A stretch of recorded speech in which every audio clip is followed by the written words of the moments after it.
Chapter 6, Location of Purgatory. Saint Francis of Rome, Saint Magdalen de Pazzi. It has pleased God to show in spirit the gloomy abodes of purgatory to some privileged souls, who were to reveal the sorrowful mysteries thereof for the edification of the faithful. Of this number was the illustrious Saint Francis, foundress of the Oblates, who died in Rome in 1440. God favored her with great lights concerning the state of souls in the other life. She saw hell and its horrible torments. She saw also the interior of purgatory and the mysterious order. I had almost said hierarchy of expiations, which reigns in this portion of the Church of Jesus Christ. In obedience to her superiors who thought themselves bound to impose this obligation upon her, she made known all that God had manifested to her, and her visions, written at the request of the venerable Canon Matteotti, her spiritual director, have all the authenticity that can be desired in such matters. Now the servant of God declared that after having endured with unspeakable horror the vision of hell, she came out of the abyss and was conducted by her celestial guide into the regions of purgatory. There reigned neither horror nor disorder, nor despair, nor eternal darkness. There divine hope diffused its light, and she was told that this place of purification was called also Sojourn of Hope. She saw there souls which suffered cruelly, but angels visited and assisted them in their sufferings. Purgatory, she said, is divided into three distinct parts, which are the three large provinces of that kingdom of suffering. They are situated the one beneath the other and occupied by souls of different orders. These souls are buried more deeply in proportion as they are more defiled and farther removed from the time of their deliverance. The lowest region is filled with a fierce fire, but which is not dark like that of hell. It is a vast burning sea, throwing forth immense flames. Innumerable souls are plunged into its depths.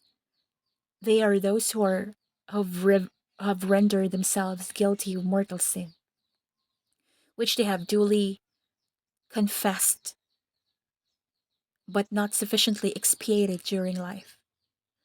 The servant of God then learned that for all forgiven mortal sin, there remains to be undergone a suffering of 7 years. This term cannot evidently be taken to mean a definite measure, since mortal sins differ in enormity, but as an average penalty. Although the souls are enveloped in the same flames, their sufferings are not the same. They differ according to the number and nature of their former sins. In this lower purgatory, the saint beheld lakes and persons consecrated to God. The lakes were those who, after a life of sin, had had a happiness of being sincerely converted. The persons consecrated to God were those who had not lived according to the sanctity of their state. At that same moment, she saw descend the soul of a priest whom she knew, but whose name she does not reveal. She remarked that he had his face covered with a veil which concealed a stain. Although he had led an edifying life, this priest had not always observed strict temperance, and had sought too eagerly the satisfactions of the table. The saint was then conducted into the intermediate purgatory, destined for souls which had deserved less rigorous chastisements. It had three distinct compartments. One resembled an immense dungeon of ice, the cold of which was indescribably intense. The second, on the contrary, was like a huge cauldron of boiling oil and pitch. The third had the appearance of a pond of liquid metal, resembling molten golden or silver. The upper purgatory, which the saint does not describe, is the temporary abode of souls which suffer little, except the pains of loss and approach the happy moment of their deliverance. Such in substance is the vision of Saint Francis relative to purgatory. The following is an account of Saint Magdalena de Pazzi, a Florentine Carmelite, as it is related in her life by a Father Chapari. It gives more of a picture of purgatory, whilst the preceding vision but traces its outlines.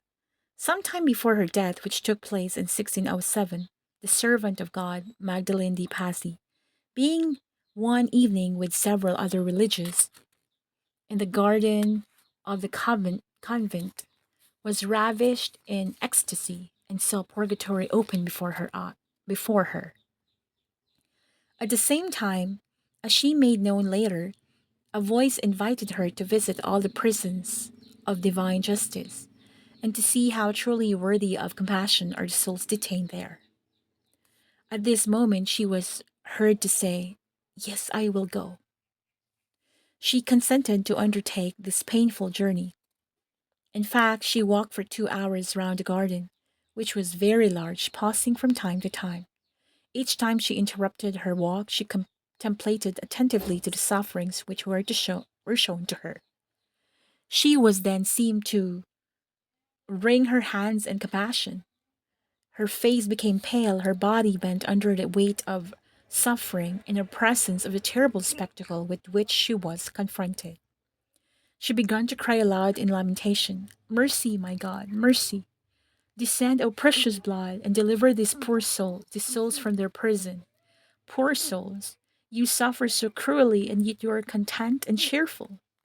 The dungeons of the martyrs in comparison with these were gardens of delight.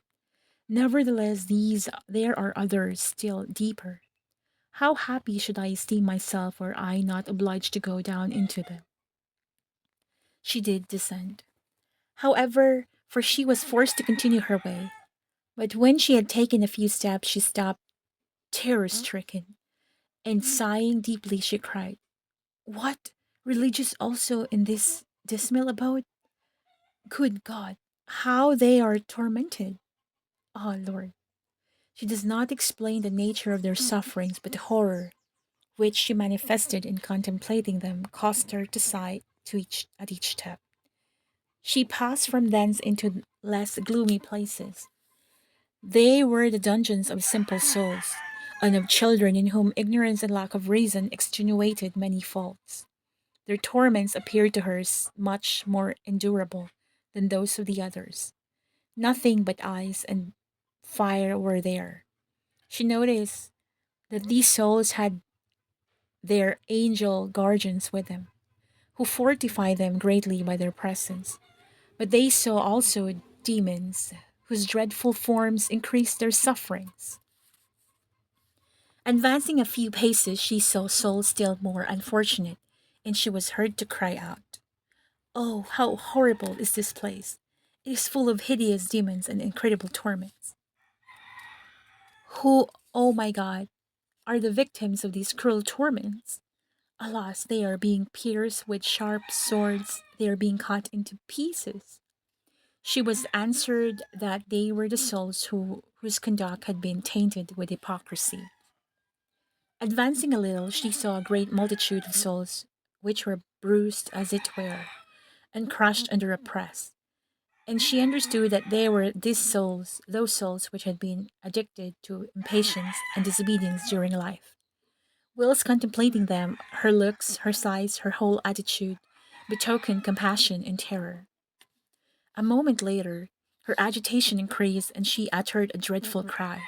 It was the dungeon of the lies, which now lay open before her. After having attentively considered it, she cried aloud, "Liars are confined in a place in the vicinity of hell, and their sufferings are extremely great, exceedingly great. Molten lead is poured into their mouths. I see them burned and at the same time tremble with cold." She then went into the prison of those souls, which had seen through weakness, and she was heard to exclaim, "Alas, I thought to find you among those who have seen through ignorance, but I am mistaken. You burn with an intenser fire." Farther on, she perceived souls which had been too much attached to the goods of this world, and had seen by avarice. What blindness, she shed see, said she, thus eagerly to seek a perishable fortune. Those whom formerly riches could not sufficiently satiate are here gorged with torments. They are smelted like metal in the furnace. From thence she passed into the place where those souls were imprisoned, which had formerly been stained with impurity. She saw them in so filthy and pestilential a dungeon that the sight of it produced nausea. She turned away quickly from the loathsome spectacle, seeing the ambitious, the proud, she said, behold those who wish to shine before man, now they are condemned to live in the frightful obscurity. Then she was shown those souls which had been guilty of ingratitude towards God. They were a prey to unutterable torments, and as it were, drowned in the lake of molten lead, for having their ingratitude dried up the source of piety. Finally, in the last dungeon, she was shown souls that had been given to a particular voice, to any particular vice, but which, through lack of proper vigilance over themselves, had committed all kinds of trivial faults.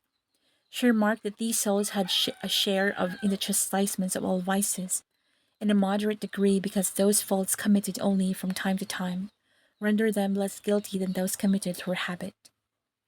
After this last station, the saint left the garden, begging God never again to make her witness of the heart-rending a spectacle. She felt that she had not strength to endure it. Her ecstasy still continued, and conversing with Jesus, she said to him, "Tell me," said she said to him, "Tell me, Lord, what was your design in discovering to me those terrible prisons, of which I knew so little and comprehended still less? Ah, I now see. You wish to give me the knowledge of your infinite sanctity, and to make me detest more and more the least stain of sin, which is so abominable in your eyes."